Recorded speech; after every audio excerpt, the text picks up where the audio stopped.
Assalamualaikum warahmatullahi wabarakatuh. Semangat pagi rekan-rekan mahasiswa. Bagaimana kabarnya? Semoga kalian semua selalu sehat ya. Amin. Oke, kita lanjut lagi ke materi pertemuan ke-6, akuntansi manajemen mengenai pelaporan segmen, evaluasi pusat investasi, dan harga transfer. Jadi materi pertemuan ke-6 ini merupakan lanjutan dari materi pertemuan ke-5. Sebelumnya di pertemuan ke-5 sudah membahas materi pelaporan segmen. Jadi selanjutnya di materi pertemuan ke-6 ini membahas evaluasi pusat investasi dan harga transfer. Mengenai evaluasi pusat investasi, yaitu dapat diukur dengan salah satu alat pengukuran kinerja keuangan, yaitu menggunakan Return on Investment atau ROI. Jadi ROI ini artinya menghubungkan dengan beban operasional yang dilaporkan dengan aset yang digunakan untuk menghasilkan laba. Dan ROI ini merupakan sebagai perbandingan laba dengan aset atau investasi yang digunakan untuk menghasilkan laba. Selanjutnya, dalam menggunakan ROI sebagai ukuran kinerja, maka dibutuhkan kebijakan manajemen yang bersangkutan dengan penentuan komponen yang digunakan untuk menghitung laba dengan komponen pendapatan dan komponen biaya.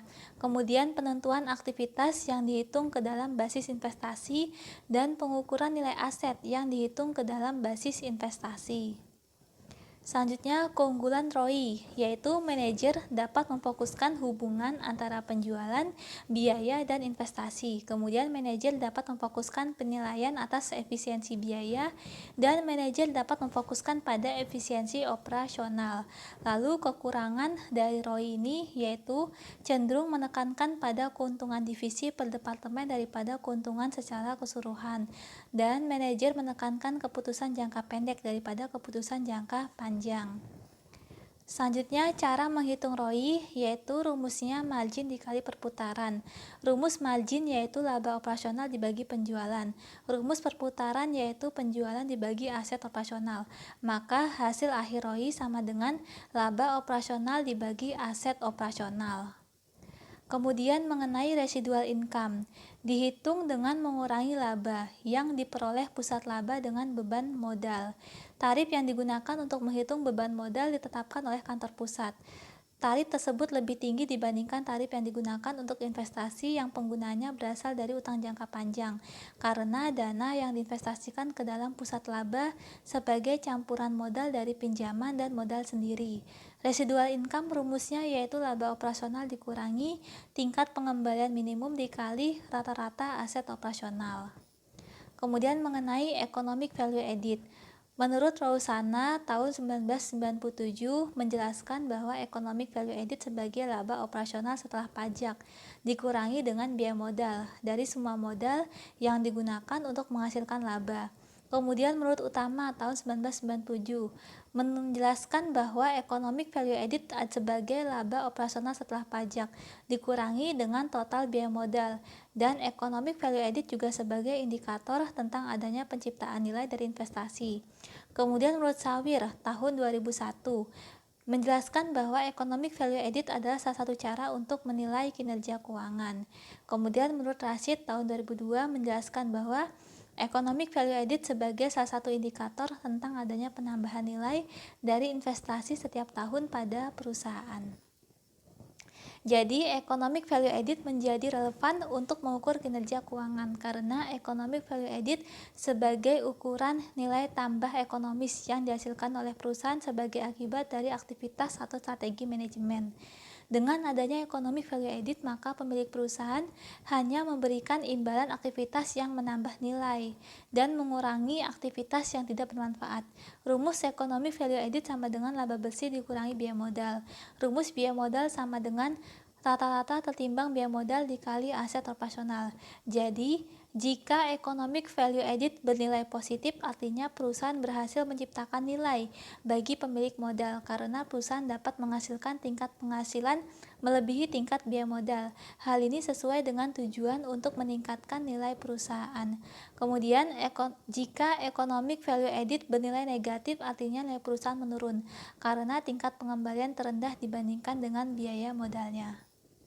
Selanjutnya, keunggulan economic value added yaitu bermanfaat sebagai penilai kinerja yang berfokus pada penciptaan nilai, kemudian menciptakan perusahaan untuk memperhatikan struktur modal dan dapat digunakan untuk mengidentifikasi aktivitas atau proyek yang memberikan pengembalian lebih tinggi daripada biaya modal.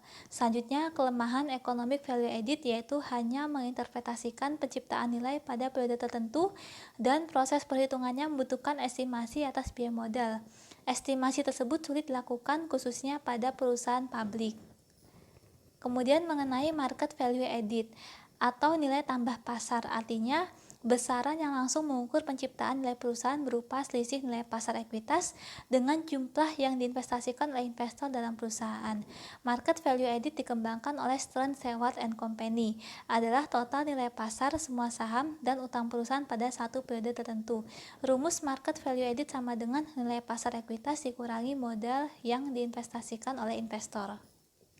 Kemudian kita ke contoh soal. PT Ultra memiliki peluang untuk berinvestasi pada 2 proyek pada tahun mendatang. Pembiayaan untuk setiap investasi dan laba operasional yang diharapkan sebagai berikut. Laba operasional proyek 1 10 juta, proyek 2 5 juta. Aset operasional proyek 1 50 juta, proyek 2 40 juta. PT Ultra memperoleh aset operasional sebesar 100 juta dan laba operasional sebesar 25 juta. Tingkat pajak sebesar 30% dan rata-rata tertimbang biaya modal sebesar 7%. Pertanyaannya pertama, hitunglah ROI untuk setiap proyek investasi. Kemudian pertanyaan kedua, hitunglah ROI dan economic value added untuk beberapa alternatif. Ada 4 alternatif dan perusahaan harus memilih yang mana yang paling menguntungkan dari setiap alternatif tersebut. Yang pertama, cara menghitung ROI untuk setiap proyek investasi. Jadi rumusnya ROI itu laba operasional dibagi aset operasional. Maka proyek 1 laba operasional 10 juta dibagi aset operasional 50 juta, hasil ROI-nya sebesar 20%. Kemudian proyek 2 yaitu laba operasional proyek 2 5 juta dibagi aset operasional 40 juta. Maka ROI proyek 2 12,5%. Maka perusahaan memilih proyek 1 yaitu dengan hasil ROI tertinggi sebesar 20%. Kemudian yang kedua, perusahaan menghitung ROI dan economic value added untuk beberapa alternatif. Ada 4 alternatif ya. Kemudian yang pertama, alternatif pertama atau investasi pada proyek 1 yaitu laba operasionalnya 10 juta ditambah 25 juta 35 juta dibagi aset operasional 50 juta ditambah 1 juta hasilnya 150 juta, maka ROI-nya untuk alternatif 1 yaitu 23,33%. Kemudian laba operasional alternatif 2, 5 juta ditambah 25 juta hasilnya 30 juta dibagi aset operasional 40 juta ditambah 100 juta hasilnya 140 juta. Maka ROI alternatif 2 yaitu 21,43%. Kemudian alternatif ketiga, laba operasionalnya 10 juta ditambah 5 juta ditambah 25 juta hasilnya 40 juta dibagi aset operasional 50 juta ditambah 40 juta ditambah 1 juta hasilnya 190 juta. Maka ROI alternatif ketiga 21,05%. Kemudian alternatif keempat, laba operasional 25 juta dibagi aset operasional 1 juta rupiah, maka ROI-nya 25%. Kemudian perusahaan memilih yaitu alternatif keempat, yaitu tidak melakukan investasi dengan hasil ROI-nya sebesar 25%. Kemudian perusahaan menghitung economic value added untuk beberapa alternatif.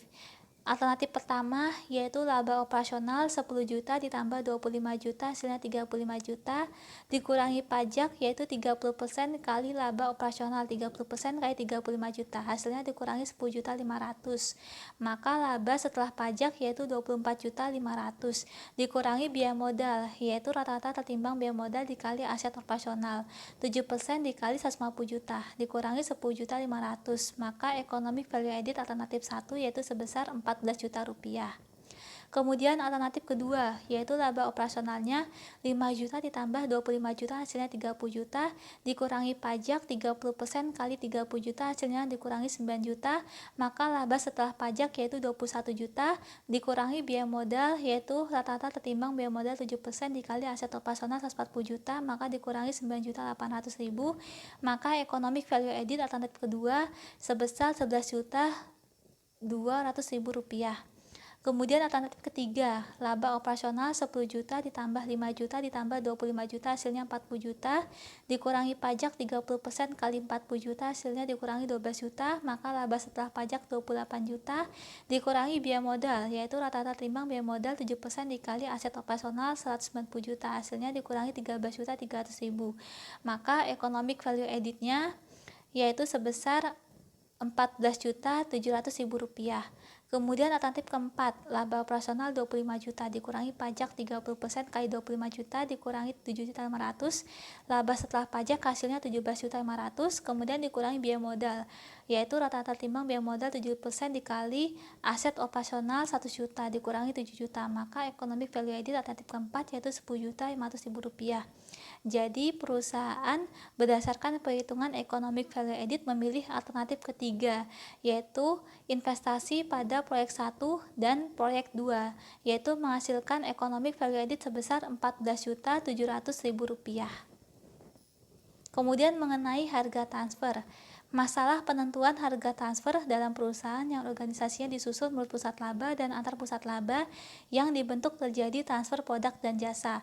Latar belakang terjadinya masalah harga transfer dapat dihubungkan dengan proses diferensiasi bisnis dan dibutuhkan integrasi dalam organisasi yang telah melakukan diferensiasi bisnis. Diferensiasi adalah proses pembagian pekerjaan menjadi tugas yang dibutuhkan untuk mencapai sasaran organisasi. Diversifikasi adalah proses unit untuk menghadapi berbagai lingkungan industri. Manajemen berusaha mengurangi risiko bisnis yang dihadapinya dengan cara melakukan diversifikasi. Harga transfer memiliki peran ganda. Di satu sisi, harga transfer mempertegas diversifikasi yang dilakukan oleh manajemen puncak. Harga transfer menetapkan dengan tegas hak setiap manajer divisi untuk mendapatkan laba. Konsep harga transfer, jadi harga transfer adalah harga barang dan jasa yang ditransfer antar pusat laba dalam perusahaan yang sama. Karena manajer pusat laba diukur kinerjanya berdasarkan laba yang diperoleh, maka setiap transfer barang dan jasa antar pusat laba dihitung di dalamnya terdapat unsur laba. Harga transfer adalah harga yang dikenakan untuk komponen oleh divisi penjualan kepada divisi pembelian di perusahaan yang sama. Harga transfer meliputi harga produk dan jasa yang ditransfer antar pusat pertanggungjawaban dalam perusahaan. Selanjutnya, penentuan harga transfer dalam perusahaan yang telah mendesentralisasikan organisasinya ke dalam pusat laba mengakibatkan berbagai masalah, khususnya masalah dalam penentuan harga transfer yang adil bagi semua pihak, masalah motivasi, pengukuran kinerja, dan masalah pencapaian tujuan perusahaan secara keseluruhan. Karakteristik harga transfer yaitu terdiri dari yang pertama, masalah harga transfer hanya terjadi jika divisi yang berhubungan diukur kinerjanya berdasarkan atas laba yang diperoleh, dan harga transfer sebagai unsur yang signifikan dalam membentuk biaya penuh produk yang diproduksi di divisi pembeli. Lalu harga transfer menciptakan unsur laba, dan harga transfer sebagai alat untuk mempertegas diversifikasi dan mengintegrasikan divisi yang dibentuk. Kemudian, masalah yang dirundingkan dalam penentuan harga transfer, yaitu yang pertama, dasar penentuan harga transfer. Dalam penentuan harga transfer, maka divisi pembeli dan divisi penjual harus sepakat dasar yang digunakan sebagai landasan penentuan harga barang transfer antar divisi tersebut. Ada dua dasar yang dapat digunakan sebagai landasan penentuan harga transfer, yaitu biaya dan harga pasar. Biaya yang digunakan sebagai dasar penentuan harga transfer adalah biaya penuh yang dapat dipilih dari dua jenis biaya penuh, yaitu biaya penuh sesungguhnya dan biaya penuh standar. Yang kedua, besarnya laba yang dihitung dalam harga transfer. Kemudian tujuan harga transfer adalah untuk mengurangi biaya dan meningkatkan laba. Terjadi harga transfer jika terjadi pertukaran harga dari dua divisi yang berbeda dan harga yang ditawarkan berada di antara minimum dan maksimum harga transfer. Minimum harga transfer adalah harga transfer yang ditawarkan agar tidak terjadi kerugian. Maksimum harga transfer adalah harga transfer tertinggi jika barang dijual kepada pihak eksternal. Metode harga transfer terdiri yang pertama, penentuan harga transfer atas dasar biaya. Artinya, penentuan harga transfer ini jika harga dijual barang yang transfer antar divisi didasarkan pada biaya penuh produk yang transfer. Biaya penuh yang digunakan sebagai dasar penentuan harga transfer dapat dipilih dari dua jenis biaya, yaitu biaya penuh sesungguhnya dan biaya penuh standar. Yang kedua, penentuan harga transfer atas dasar harga pasar adalah jika produk yang ditransfer antar divisi di dalam perusahaan memiliki harga pasar karena harga pasar tersebut sebagai dasar yang adil. Dari sudut pengukuran kinerja, harga pasar tersebut sebagai biaya kesempatan untuk divisi penjual dan divisi pembeli. Yang ketiga, penentuan harga transfer berdasarkan negosiasi antara subunit dan organisasi. Kemudian ada contoh soal. PT Pakuan Jati memiliki beberapa divisi, yaitu divisi furniture dan divisi motel. Divisi motel memiliki dan menjalankan berbagai motel di sepanjang jalan utama. Setiap tahun divisi motel membeli furniture untuk ruangan motel. Divisi motel membeli lemari dari pemasok eksternal dengan harga sebesar 42.000. Ibu Amanda sebagai manajer dari divisi furniture mendekati Bapak John sebagai manajer dari divisi motel. Hal ini dilaksanakan dengan tujuan untuk menjual lemari kepada divisi motel. Ibu Amanda telah merinci biaya sebagai berikut. Biaya bahan baku langsung sebesar 8.000, biaya tenaga kerja langsung sebesar 4.000, biaya variabel overhead sebesar 3.000, biaya tetap overhead sebesar 12.000. Jumlah biaya manufaktur sebesar 27.000. Kemudian divisi furniture memiliki kapasitas produksi sebesar 75.000 lemari, tetapi hanya memproduksi 60.000 lemari. Divisi motel membutuhkan 10.000 lemari per tahun. Maka pertanyaan pertama, hitunglah maksimum harga transfer dan minimum harga transfer. Apakah harga transfer ini dapat terjadi? Yang kedua, jika Ibu Amanda dan Bapak John setuju dengan harga transfer sebesar 30.000, berapa keuntungan setiap divisi dan berapa keuntungan perusahaan secara keseluruhan? Jadi cara menghitungnya, menghitung jumlah biaya manufaktur untuk divisi furniture, yaitu biaya bahan baku langsung 8.000 ditambah biaya tenaga kerja langsung 4.000 ditambah biaya variabel overhead 3.000, maka jumlah biaya manufaktur 15.000, yaitu untuk divisi furniture. Kemudian divisi motel membeli lemari dari pemasok eksternal sebesar 42.000. Maka di sini terjadi harga transfer antara divisi motel dan divisi furniture. Jadi maksimum harga transfer sebesar 42.000 karena divisi motel membeli lemari dari eksternal. Kemudian minimum harga transfernya sebesar 15.000 jika divisi motel membeli lemari dari divisi furniture. Jadi kalau internal lebih murah ya untuk harga transfernya daripada menggunakan pihak eksternal. Kemudian menghitung keuntungannya. Jika harga transfer yang disetujui sebesar 30.000, maka tadi kan divisi motel membeli lemari dari pihak eksternal sebesar 42.000. Kemudian divisi furniture kemudian divisi motel jika membeli lemari dari internal dari divisi furniture maka 15.000. Jadi harga transfernya 30.000. Nah, kemudian selisih antara divisi motel 42.000 dikurangi harga transfer 30.000 dikali kapasitas produksinya, yaitu divisi motel membutuhkan 10.000 lemari per tahun. Maka 12.000 dikali 10.000 lemari hasilnya 120 juta. Ini jika harga transfer dibandingkan dengan membeli dari pihak eksternal.